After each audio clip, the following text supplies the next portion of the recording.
How it all began. Success is built on strategy, and strategy is built from competition.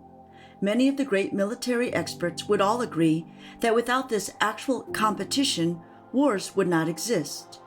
So what exactly is the competition here? Well, while there are many reasons out there, the most notable one was about land, territory marking to be exact.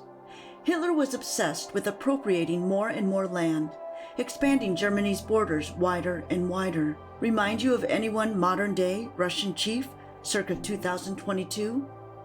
Anyway, the competition to not only keep what he had already attained, but ever increase these borders was one of the first checkmarks on his list. Follow along, like, subscribe, and comment. Join the conversation with Liber-Tea and Liber-Tea friends as we continue to discover what is so fascinatingly sad about World War II. So let's first explore exactly what Germany already had at the time World War II began, September 1939. To begin here, we must turn the clock back a bit further in history for this history lesson, to 1934, when Hitler, in an unheard of, thus far, power consolidation, became president of Germany. In March of 1935, the Saar region was added to Germany's, more precisely, an actual reunion of sorts that furthered Germany's goals. Then, about 5 years later, Saar-Palatanite was joined. Expanse was the name of this World War game. Meanwhile, within these 5 years, in a well-planned coup by the Austrian Nazi Party, Austria was annexed in 1938. Continuing on his hunt, Czechoslovak was his next prey. The Czech government reluctantly gave up control and abided by a treaty amongst foreign leaders called the Munich Treaty, as long as Hitler promised not to go any further. But never one to keep promises, Hitler invaded Prague, and then laid claim to Bohemia and Moravia, along with the rest of the eastern half of Slovakian country. The Prime Minister at the time, Neville Chamberlain, felt completely duped, rightly so of course, and began to mobilize the British Empire's armed forces. France would soon follow. Who says grown men don't sometimes act like children? It amounts to a classic case of you took mine, so I take yours. In 1938, Lithuania was one of the last countries to surrender before the official start of World War II. Land territory was extremely important to this fascist dictator, and his greed, among other people's horrific appetites, remember, Hitler could never have done all of this alone, would start to be clearly shown within the next few years. Building upon recent success from all of these land grabs, Hitler officially started World War II with what? That's right, another land takeover, but this time it was official and not through the back door. His intentions were clear. What he wanted, he was moving out in the open now. Very infamously, he invaded Poland in September 1939, forcing Great Britain and France to declare war on Germany.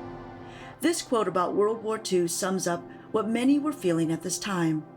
The battlefront disappeared, and with it, the illusion that there had ever been a battlefront.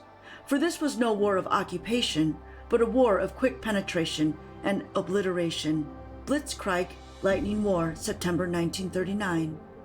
There is a tongue-in-cheek phrase in Germany regarding the Germans' mindset that very much applies to how World War II began. While it is a bit silly these days, back in the era, it was very much the heartbeat of what Hitler and his cronies were after. Occupy, never visit. And for many bloody years later, that is exactly what they would do. Strategically, the reason Hitler invaded Poland and officially kicked off World War II is because he not only wanted to regain territory to the east neighborhoods, but also to show his strategic prowess in this Blitzkrieg strategy, the Lightning War, where everything was a complete takeover and domination in very swift moves. Before we close out this series of how it all began, let's take a look at a lesser-known part of the beginning of the war, the parts not often discussed. More from the eastern part of the world, Japan, and how they played such a role in all of this. In the early 1900s, Japan was also making its own play for more land, territory starting with Manchuria. Meanwhile, China is in the midst of a civil war, so they're a bit distracted by their own dealings within themselves. This allows Japan a bit more freedom than maybe what would be normal in this corner of the world. With Japan advancing more and more, there breaks out an all-out war between Japan and China. This is like the pre-war to the historical start of World War II. It's interesting that what is going on, meanwhile, in Europe is pretty much what is going on in Europe at the same time. The aggressors, Germany and Japan, are mirroring one another. At this time, Hitler is not keen to invade the USSR, taking on this large military land, so he turned to Poland. Not to be outdone, though, Stalin decides, or at least the propaganda at the time says this, that he wanted to protect these brothers, so he also invades Poland from the north, with Germany invading from the west. With the invasion of Poland now completely underway, the Germans turned their sights to Norway, Denmark, and the other Low Countries, including the Netherlands, Luxembourg, and Belgium. With all of these invasions, and remember the strategy, Blitzkrieg, this forces Great Britain to retreat, and now Germany aggressively advances toward what is historically called the Open City, Paris, overtaking the capital in June 1940, and a truce is signed between France and Germany. If it seems bleak right now during this time, there is one slight glimmer of hope of what will, in years to come, become the outcome. Despite the onslaught of the Blitzkrieg strategy of many British cities, Hitler was unable to actually capture the country. With this failure, Hitler turns his sights on the USSR, hoping that the Axis powers can help gain more and more ground. But there is a kink in the plan. Because Italy fails in Greece, being defended by the Allied forces, they are forced to retreat, which delays Hitler's plans to advance on the mammoth country to the northeast. With this delay, Germany decides to head south to Greece and Yugoslavia. During this time, resistance groups spring up all over Europe. They take on various forms, shapes, and sizes. Throughout history, resistance groups have played an important role in various wars and uprisings. Popular resistance groups during this time were the Polish Resistance, the Yugoslav, and the Soviet Partisans, among many more.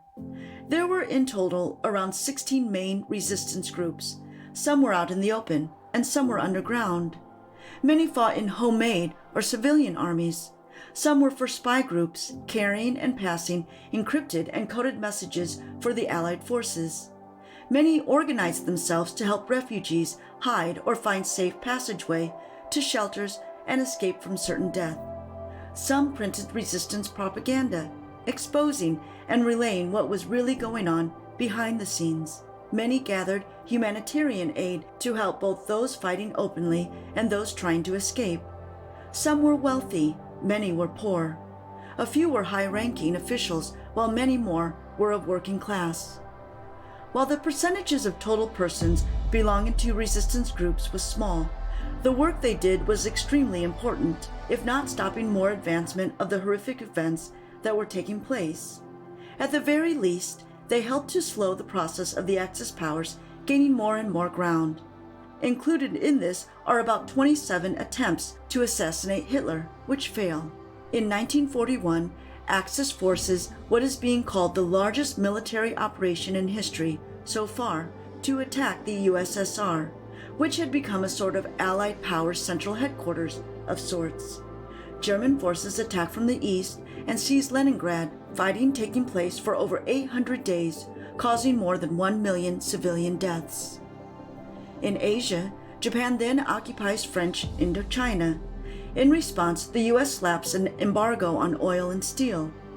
Japan would have none of that and launches a sneak attack on Pearl Harbor, December 7, 1941, a date which will live in infamy. While it is often revered as a complete surprise, many historians agree that this attack was in the making, and Japan and the US had been walking in a very close line toward entering war with each other. The very next day, the US Congress signed into active participation of World War II, approving then President Franklin Roosevelt's declaration of war, about 2 years after the official start of World War II. With the US now involved, the US concentrates their beginning resources on the Pacific Front. So what is happening with civilians at the time? Of course, with any war, most of the intellectual debates happen with strategists, but with any war, it is truly the civilians who are most affected. Many of us understand the extermination of Jews through concentration and forced labor camps. Human experimental labs and grotesque uses of humans are carried out. Meanwhile, in China, Japan's forces drive over 10 million Chinese men, women, and children into labor camps.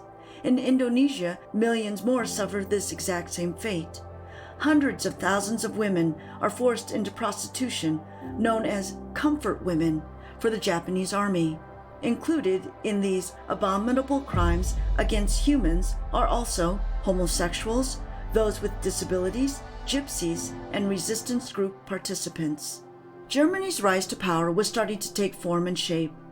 Join us for the next video in the series from Liber-Tea, where we unfold some of the outer layers of the when, what, where, and how of this deadly war, and we start to detail exactly how the Jews became more and more in peril, one of the saddest blights on human history ever.